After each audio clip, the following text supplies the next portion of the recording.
तो दोस्तों इस वीडियो में मैं आपको बताने वाला हूं सोशियोलॉजी का एक कंप्लीट डेटा ड्रिवन एनालिसिस कि सोशियोलॉजी बाकी ऑप्शनल्स के वीजा वी किस तरह से स्कोर करता है। एक स्कोरिंग भी निकालेंगे हम यहां पर एंड मोस्ट इंपॉर्टेंटली कि कितना टाइम लगता है, कैसे मैं टाइम को डिस्ट्रीब्यूट करूं, करंट अफेयर्स पूछते हैं कि नहीं पूछते हैं, है ना। तो ये कंप्लीट डेटा ड्रिवन एनालिसिस है। यहां पर पिछले काफी सालों का हमने बहुत से ऑप्शनल जो आप कंसिडर करते हैं, एंथ्रोपोलॉजी, पब्लिक एडमिनिस्ट्रेशन, पीएसआईआर, है ना, वीजा वी सबसे कंपेयर करके आपका बेटर डिसीजन कैसे निकलेगा कि सोशियोलॉजी चूज करूं कि ना करूं, है ना।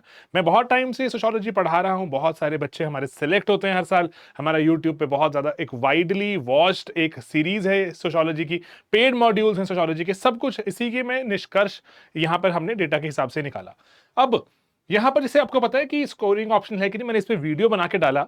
यहां पर आपको एक बात जो समझ आती है कि यस 500 मार्क्स, है ना, कि ये 500 मार्क्स का जो पेपर हमें पता है ऑप्शनल रहता है, तो इंपॉर्टेंट वेटेज है ना। 1750 टोटल है अगर मेंस के, तो 500 नंबर में से नंबर मिलेंगे यहां पर। एंड देन मेक और ब्रेक, है ना, जैसे मैंने पहले बताया था ऑप्शनल के हमारे दो paper, ethics and S A, O2 E2 हमें कभी नहीं भूलना, इस पे फोकस बनाए रखना है, ये आपको रैंक दिलाता है। ठीक है, तो बाकी अभी 5 सालों में अप्रोक्सीमेटली 600 के ऊपर ही बच्चे सिलेक्ट हो चुके हैं सोशियोलॉजी से। तो एक ऐसा ऑप्शन तो है जो बहुत से बच्चे सिलेक्ट करवा रहे हैं। तो एक बार इस पे नजर डालते हैं, चलो, है ना। देखो 9.6% सक्सेस रेट है अप्रोक्सीमेटली। देखो 1300 बच्चों के आसपास, 1300 के आसपास आउट ऑफ टोटल स्टूडेंट्स, जो कि 13,000 14,000 के आसपास बच्चे रहते हैं हर साल जो मेंस लिखते हैं। 13,000 में से जो मेंस लिखते हैं, तो अप्रोक्सीमेटली 1300 उसमें से सोशियोलॉजी ऑप्शनल से रहते हैं। ठीक है, ये यूपीएससी का डेटा है, यूपीएससी की वेबसाइट्स पर अवेलेबल रहता है, जो प्रीवियस डेटा शेयर करता है वहीं से हमने बोरो किया। अप्रोक्सीमेटली अगर आप काउंट करते हो वहां पर, तो 100 सवा 100 कैंडिडेट्स हर साल जो फाइनली सिलेक्ट होंगे उसमें सोशियोलॉजी ऑप्शनल होता है। तो 5 सालों में आप कह सकते हैं 600 सवा 600 के आसपास बच्चे सिलेक्ट हुए हैं सोशियोलॉजी से। तो अप्रोक्सीमेटली 10 या फिर 9.6% आप कह सकते हैं सक्सेस रेट है जो बच्चे सोशियोलॉजी मेंस लिखेंगे। देखो प्री पार किया आपने, उसके बाद ही आपका सोशियोलॉजी एक्टिवेट होता है, क्योंकि उसके प्री में तो आपसे पूछता नहीं है यूपीएससी कि सोशो आती है कि नहीं आती। प्री जब आप क्रैक करते हो, सोशो की बात तभी आती है। इसीलिए यहां पर तक तो सोशो का कोई रोल ही नहीं है, लेकिन इसके पहले आपको प्रिपेयर रखना पड़ता है सोशो कि मेरा अगर प्री क्रैक हो जाएगा तो मुझे सोशो आनी चाहिए, क्योंकि 100 दिन मिलेंगे जो मुझे प्री के बाद, तब मैं सोशो फर्स्ट टाइम नहीं पढ़ सकता, है ना। मुझे उसके पहले ही आपको प्रेप करनी पड़ती है ना। वास्ट मेजोरिटी जो स्टूडेंट्स हमारे साथ जुड़ते भी हैं, ऑफ कोर्स वो ठीक ठाक पहले जुड़ते हैं, है ना, 1 सवा साल पहले जुड़ते हैं, ताकि वो अप्रोप्रिएट टाइम दे पाए सोशियोलॉजी को। एंड जैसे जैसे प्री नजदीक आएगा फिर प्री की तैयारी करेंगे, प्री क्रैक करेंगे, सोशो लिखने जाएंगे। तो यहां पे डेटा बताता है कि जो सोशो लिखने आते हैं अप्रोक्सीमेटली जो 13-14 हजार बच्चे रहते हैं, तो उसमें से 1300 के आसपास सोशो लिखते हैं एंड 10% के आसपास उसमें से रिकमेंड हो जाएंगे जिनका लिस्ट में नाम दिखेगा। अब यूपीएससी का सक्सेस रेट तो बहुत ही पुअर है, सोशो का उससे काफी बेटर है ऑफ कोर्स। तो इसीलिए हम ये कह सकते हैं सोशो का सक्सेस रेट यूपीएससी से बहुत बेटर है ना, वरना एवरेज के आसपास ही आना चाहिए था। लेकिन ये आपको वैसे भी दिखता है क्योंकि ऑप्शनल्स में से कुछ स्पेसिफिक ऑप्शनल्स हैं। जैसे आप अगर देखें पॉलिटिकल साइंस, है ना, जो हमारे पास ऑप्शनल है, ज्योग्राफी हमारे पास ऑप्शनल है, सोशियोलॉजी, है ना, पर्टिकुलरली अगर बात करें एंथ्रोपोलॉजी, इनसे आपको बहुत सारे बच्चे दिखेंगे जो सिलेक्ट होते हैं, है ना, फाइनली, क्योंकि बिकॉज बहुत से बच्चे इनको चूज करते हैं ऑप्शनल को, है ना, पढ़ते हैं इनको। तो इसीलिए मैं ये गाइड बना रहा हूं आपके लिए, ताकि आपको थोड़ा सा क्लैरिटी रहे, है ना। तो इसलिए सोशियोलॉजी चूज करने पे आपके सक्सेस के चांस बढ़ जाएंगे स्टैटिस्टिकली स्पीकिंग, लेकिन कंपटीशन भी साथ साथ ही बढ़ता है, इसलिए इसको दिमाग में रखना। ठीक है, ओके। अभी प्रीवियसली आप सर्च करेंगे, आपको पता चलेगा कि प्रीवियसली 325 नंबर भी क्रॉस हुए हैं सोशियोलॉजी में, लेकिन हम ये रिपीट कर पाए, बार बार हो पाए, ये कह पाना इतना आसान नहीं है ना।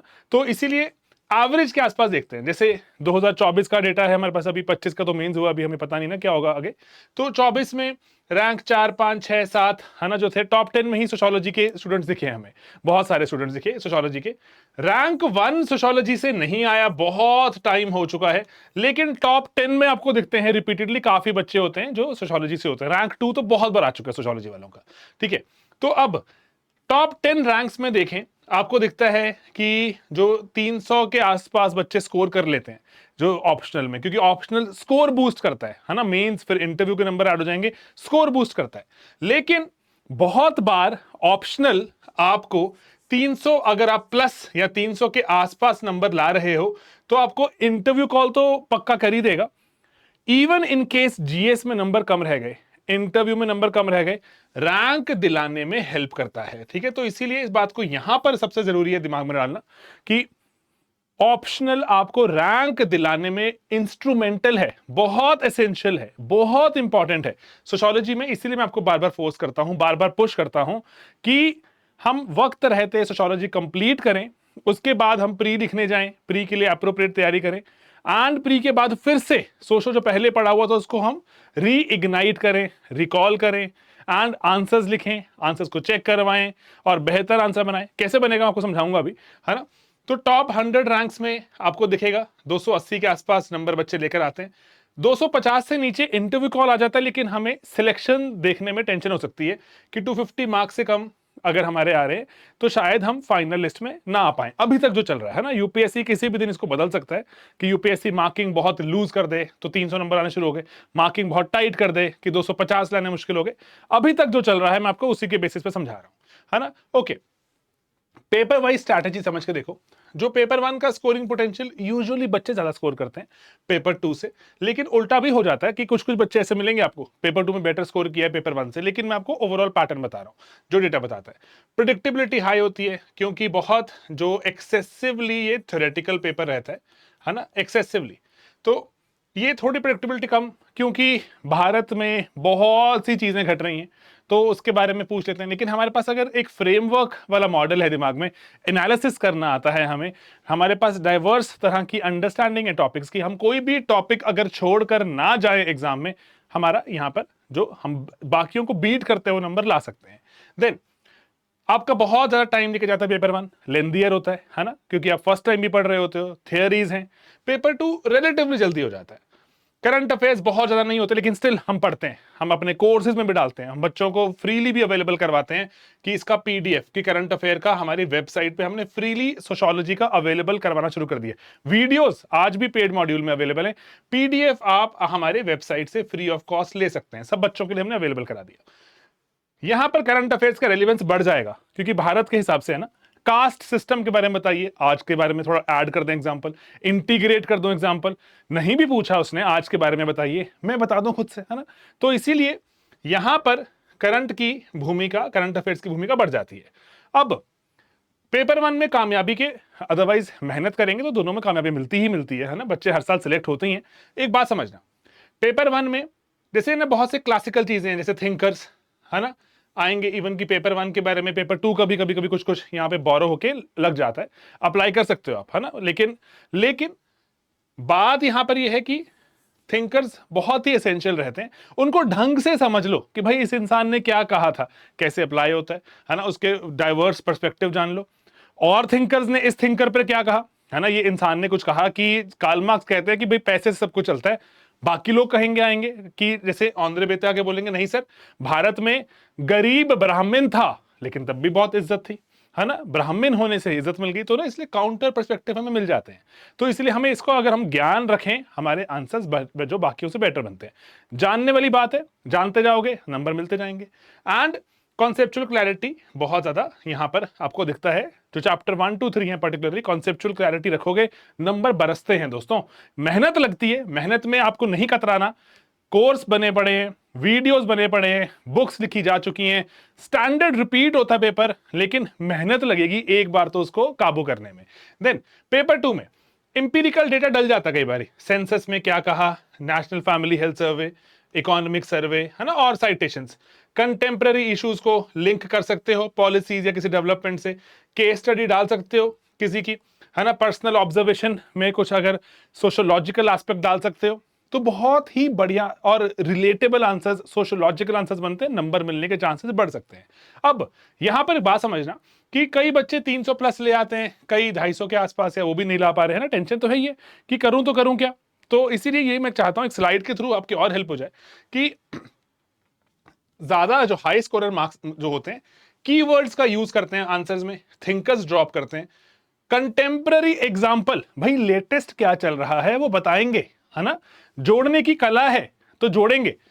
और ना ये रिपीटेडली जब आप आंसर लिखने की प्रैक्टिस करते हो धीरे धीरे इंप्रूवमेंट होती है दोस्तों। डे वन पे कोई इसको ऐसे कोई आइडिया को लेकर पैदा नहीं होता, लेकिन धीरे धीरे इंप्रूव होता जाएगा, आप आंसर लिखते जाएंगे।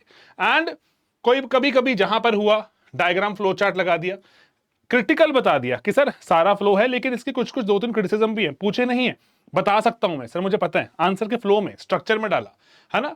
और अप्रोक्सीमेटली कि जो भी अगर मान लीजिए 15 या 20 मार्कर है, वर्ड लिमिट को हमने स्टिक किया है ना। वर्ड लिमिट को स्टिक ना करना अगेन एक टेंशन है, तो ये एक बढ़िया हमें दिखता है आउटपुट। तो मेरे मानने में ये जो 2-3 चीजें हैं बहुत इंपॉर्टेंट हैं, keywords, appropriate number of thinkers and contemporary examples, ये आपके आंसर को बहुत जो रिलेटेबल रीडेबल बना देते हैं। जरूर फोकस कीजिएगा, ग्रेजुअली प्रैक्टिस कीजिएगा। ओके, अगर मैं ये नहीं कर रहा हूं, जेनेरिक आंसर जीएस जैसे हैं, थिंकर्स की इंटीग्रेशन नहीं है, एग्जांपल्स मेरे रेलिवेंट नहीं है, कोई ऐसे लग रहा है कि कार्ल मार्क्स का मैं सिंपल सा सुपर स्ट्रक्चर वाला एंगल डाल सकता था फोटो बना के, नहीं डाल रहा है ना, जहां डलता है ओवरडू नहीं करना। ओवरडू नहीं करना कि हम डायग्राम बनाए जा रहे बहुत ज्यादा नहीं बनाने होते, जगह भी कंज्यूम करता है डायग्राम, टाइम भी कंज्यूम करता है, इसीलिए अप्रोप्रिएट यूज करना है ताकि एग्जामिनर का ग्रिप बना रहे हमारे एग्जाम पे और हमारे पेपर पे नंबर मिलते रहे हमें, है ना, बस यही चाहिए हमें। तो और डिस्क्रिप्शन लिख दी, कोई एनालिसिस नहीं है और इनसफिशिएंट डेप्थ है। तो इसीलिए जो कंटेम्पररी और इंटरडिसिप्लिनरी की पर्टिकुलरली पेपर 1 में कार्ल मार्क्स के क्रिटिसिज्म के लिए मैंने ऑंद्रे बेते यूज कर दिया। अरे भाई क्या बात बनी, मजा ही आ गया, है ना। ये ग्रेजुअली पढ़ लिख कर ये होता है और यही मैं चाहता भी हूं आपको बार बार समझाना, यही वीडियोस बनाने का पर्पस भी यही है कि ग्रेजुअली विद टाइम जब जान जाओगे तो लिंक करना सीख लेना, है ना। तो मैं तो बार बार अपनी क्लासेस में बता ही रहा हूं, लेकिन स्टिल, है ना। तो एग्जाम्पल्स लेकर आओ, डायग्राम का यूज भी पेपर में कर सकते हो। अब बाकी अगर ऑप्शन में देखें तो एवरेज मार्क्स देखें, रिलेटिवली आप देखते हैं पीएसआईआर में एवरेज मार्क्स ज्यादा हैं, है ना, लेकिन बहुत ज्यादा बच्चे ऑप्ट करते हैं, तो सक्सेस का परसेंटेज उसी के आसपास। एंथ्रो में अभी नंबर रिसेंटली कुछ टाइम में ड्रॉप होने शुरू हुए हैं, तो यूपीएससी का कुछ नहीं पता कब किसको ड्रॉप कर दे नंबरों को, कभी किसी के बढ़ा दे, है ना। तो इसीलिए जो सक्सेस रेट लेकिन स्टिल ठीक है एंथ्रो के साथ। अब ना यहां पर लेकिन मेरे मानने में आप एक बात का दिमाग रखना कि सक्सेस रेट बहुत इंपॉर्टेंट एक चीज रहती है कि अगर मैं ऑप्शनल चुन रहा हूं तो उसमें बच्चे निकलते भी हैं, अगर निकल रहे हैं तो वो ऑप्शनल मुझे थोड़ा उस पर ज्यादा इंपॉर्टेंस दिखानी चाहिए। If I am open to ideas, कि मैं ओपन हूं, इसमें से मैं कोई भी ऑप्शन उठा सकता हूं, तो सक्सेस रेट इंपॉर्टेंट है कि बहुत बच्चे चूज करते हैं, निकलता ही नहीं कोई, है ना। या फिर जैसे ऑप्शनल आपको कहीं दिखेंगे लैंग्वेजेस होती हैं, 2 बच्चों ने ऑप्ट किया, उसमें से 1 निकल गया, सक्सेस रेट कितना दिखेगा, 50%। अरे भाई देखो तो सही डेटा को थोड़ा ठीक से, कि कुछ हजार बच्चे ऑप्ट करते भी हैं, है ना, कुछ 700-800 हजार बच्चे ऑप्ट कर जो इससे मेंस लिख भी रहे हैं, एक नंबर तो होना चाहिए, उसमें से ही देखो ना मैं, तभी ही परसेंटेजेस का सेंस बनेगा। वही हमने यूज करके यहाँ पे इसलिए चूज किया यहाँ पर। एंड प्रेप टाइम आप देख के चलिए, है ना, कहीं ज्यादा कहीं कम है, ये आप ही के एनालिसिस के लिए कि आप कोई भी ना ह्यूमैनिटीज का ऑप्शनल उठाते हैं ना, आपको टाइम लगता है, आपको मेरे मानने में आपको देखो जल्दी जल्दी आप सिलेबस खत्म कर सकते हो, है ना, उसके बाद आंसर भी लिख सकते हो, लेकिन आपको छोड़ना पड़ता है, फिर प्री में जाना है आपने, फिर प्री लिखना है उसके बाद, तो अकॉर्डिंगली मीनवाइल आपके जो दिमाग में चीजें घुस रही हैं, बैठ रही हैं, सेटल हो रही हैं, तो दे टेक टाइम। क्योंकि जब प्री में जाओगे ना, तो जब आपने पहले ऑप्शनल पढ़ा हुआ है, फिर प्री की तैयारी में जुट जाते हो, जीएस पढ़ रहे हो, ऑप्शनल को भुला देते हो, साइड में रख देते हो, दोबारा उठाते हो, फिर से एफर्ट लगाना पड़ता है ना, फिर से अगर शॉर्ट नोट्स नहीं बनाए थे पहले, बनाने पड़ेंगे, अब टाइम जाएगा। तो इसीलिए आप मान के चलना 1 साल के आसपास बढ़िया तैयारी हो जाती है, चीजें दिमाग में सेटल रहती हैं, जीएस भी ठीक से कवर हो जाता है ना। लेकिन जल्दी करना चाहे तो लोग करते ही हैं पर्टिकुलरली, लेकिन 1-1.25 साल खुद को देना, ठीक है, 1-1.25 साल बढ़िया तैयारी होती है, अगर वरना तो यस जल्दी जल्दी में तो बहुत कुछ किया जाता ही है ना। ओके, जीएस के साथ ओवरलैप सोशो और पीएसआईआर का तो बहुत ही ज्यादा है, एंड यस बाकी आप बोले एंथ्रो और ज्योग्राफी और पबाड, है ना, इनका भी है, लेकिन पीएसआईआर सोशो का तो बहुत ही ज्यादा ओवरलैप है हमारे जीएस के साथ, इसको दिमाग में रखना।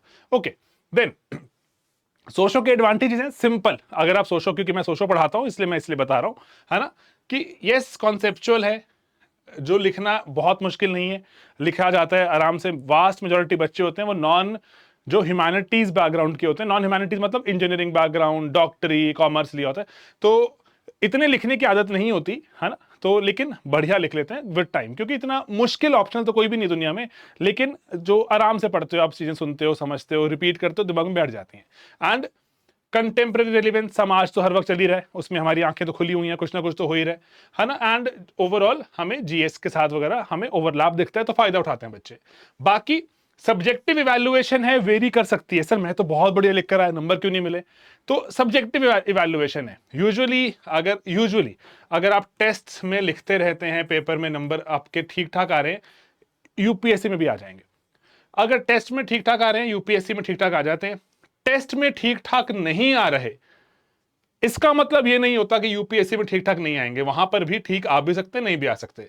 क्योंकि बहुत से बच्चे टेस्ट में नंबर ठीक नहीं आ रहे, उसके बाद रैपिडली इंप्रूव करते हैं कि अरे टेस्ट में नंबर ही नहीं आ रहे, मैंने टेस्ट लिखा 250 नंबर का, स्लीपी वालों ने मुझे 80 नंबर दे दिए, ये क्या बात बनी? है ना, मैंने तो अच्छे से तैयारी की थी, फीडबैक लिया हुआ है, फीडबैक पे कुछ काम किया, इंप्रूव बहुत रैपिडली। अगर सब कुछ सही हो रहा है तो हमारे पास इंप्रूवमेंट के चांसेस कम होते हैं।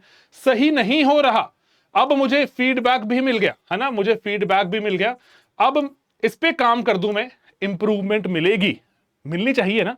तो इसीलिए अगर टेस्ट में नंबर सही नहीं आ रहे, तब चांस होता है कि फीडबैक पे काम किया, नंबर सही आने शुरू हो भी जाते हैं। नहीं करोगे तो नहीं। Same applies to your pre में भी नंबर अगर यूजुअली सही आ रहे हैं टेस्ट सीरीज में, तो प्री निकल जाता है। लेकिन अगर सही नहीं आ रहे, तब हम कह नहीं सकते, क्योंकि आपने फीडबैक पे काम किया कि नहीं किया, जो सवाल गलत हो रहे थे उसको सही किया, उस पर रिसर्च करी, क्यूरियोसिटी दिखाई, है ना। तो सही नहीं आने के पर हम नहीं कह सकते, क्योंकि वो स्टूडेंट की मेहनत बहुत ज्यादा बढ़ जाती है, वहां पर बढ़ जाएगी तो नंबर आ जाएंगे, है ना। नहीं बढ़ेगी तो जहां थे वहीं रहेंगे, है ना। तो सिंपल चाहता हूं आपके दिमाग में रहिए। देन 5 ईयर का ट्रेंड है। क्वेश्चन की कॉम्प्लेक्सिटी थोड़ी सी एनालिटिकल तो हो गई है, लेकिन आउट ऑफ सिलेबस कुछ नहीं पूछ रहे अभी, है ना। आउट ऑफ सिलेबस पूछ सकता है यूपीएससी, पूछता आया है ना, लेकिन अभी पेपर बहुत सेटल सा हो गया है।